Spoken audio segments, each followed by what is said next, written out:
បាទសូមអនុញ្ញាតក្រុមជំរាបសួរទៅកាន់ពុកម៉ែបងប្អូនយើងទាំងអស់គ្នាដែលជួយតាមដានទស្សនានៃការឲ្យតម្រូវឆ្នោតខ្មែរប្រចាំថ្ងៃសូមស្វាគមន៍ពុកម៉ែបងប្អូនសារជាថ្មីមកកាន់ Channel ឆ្នោតដឹងហាមទៀតហើយពុកម៉ែបងប្អូនយើងបាទចឹងវិលត្រឡប់មកជួបមានសារជាថ្មីទៀតហើយបាទចឹងថ្ងៃផងដែរបាទត្រូវនៅថ្ងៃទី4ខែ8ឆ្នាំ2026បាទហើយមានក៏មានជាមួយតម្រូវលេខល្អៗសម្រាប់មកចែកជូនពុកម៉ែបងប្អូនយើងទៀតហើយបាទចឹងចំពោះការពីម្សិលមិញសម្រាប់ខ្ទង់អូយើងមានកៅកុដ40កុដបាទចំពោះលេខតូចយើងមាន43បាទ94និង81និង07បាទចំពោះលេខធំយើងមាន562និង971បាទសម្រាប់តម្រូវរបស់មានការពីម្សិលមិញផងដែរបាទគឺថាបានចូលលេខតូចបងប្អូនយើងបាទបានចូល43ក៏ដូចជា94បាទហើយនឹងខ្ទង់អូសបាទសម្រាប់លេខធំយកបានចូលទេបងប្អូនយើងបាទមានក៏សុំការអធិស្ឋានពីសំណាក់បងប្អូនយើងផងបាទអញ្ចឹងកុំឲ្យបងប្អូនរងចាំយូរបាទយើងទៅមើលជាមួយតម្រូវថ្ងៃថ្មីទាំងអស់គ្នាអញ្ចឹងឲ្យមានសុំលុបលេខថ្ងៃចាស់ចោលសិនបាទសម្រាប់ពុកម៉ែបងប្អូនយើងដែលកំពុងទស្សនាបាទមិនទាន់បានចុចជាវនៅលើ Channel របស់មីនទេបាទមីនក៏សូមចិត្តកុំភ្លេចជួយចុចជាវនិងចុចមេដៃឲ្យមីនម្នាក់មួយផងបាទពុកម៉ែបងប្អូនដែលបានចុចជាវហើយបាទកុំភ្លេចបើកនៅសញ្ញាកណ្ដឹងដើម្បីទទួលបានដំណឹងថ្មីៗពី Channel របស់មីន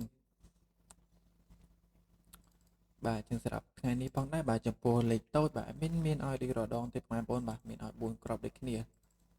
បាទចឹងសម្រាប់គ្រាប់ទី1យើងមាន75បាទសម្រាប់គ្រាប់ទី2យើងមាន92សម្រាប់គ្រាប់ទី3គឺ62និងមួយគ្រាប់ចុងក្រោយគេគឺ10គូតបងប្អូនយើងបាទសម្រាប់ខ្ទង់អូសបាទអេមីនឲ្យអូសលេងនៅខ្ទង់ចិត្តបាទនិងមួយគ្រាប់ទៀតអេមីនឲ្យអូសលេងនៅខ្ទង់9បាទចំពោះលេខធំអេមីនឲ្យលេងនៅលេខ241និងគ្រាប់ទី2គឺ784បាទហើយសម្រាប់ពុកម៉ែបងប្អូនយើងដែលបានយកតម្រុយរបស់មីនយត់សំសំណាងបាទហើយមានបញ្ជាក់ហើយបញ្ជាក់ទៀតកុំភ្លេចគុណត្រឡប់មួយកាឡាមួយលេខចុះមួយលេខផងពុកម៉ែបងប្អូនយើង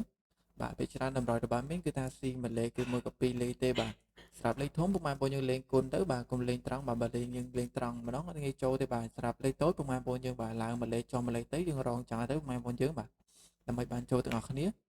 បាទអញ្ចឹងការឲ្យតម្រូវរបស់មីនថ្ងៃនេះក៏បានឈានមកដល់ទីបញ្ចប់ហើយមីនក៏សង្ឃឹមថាពុកម៉ែបងប្អូនយើងទាំងអស់គ្នាស្រឡាញ់និងពេញចិត្តតម្រូវរបស់មីនផងដែរបាទពុកម៉ែបងប្អូនយើងស្រឡាញ់ពេញចិត្តនៅលេខតម្រូវមួយណាអាចយកលេខតម្រូវមួយហ្នឹងទៅផ្សំសំណាងបាន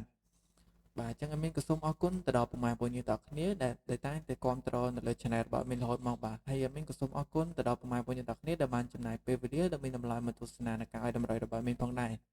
បាទអញ្ចឹងជួបគ្នាជាមួយមីនម្ដងទៀតនៅថ្ងៃស្អែកតាមពេលវេលានៅម៉ោងដដែលអមីនសូមអរគុណនិងសូមគោរពលា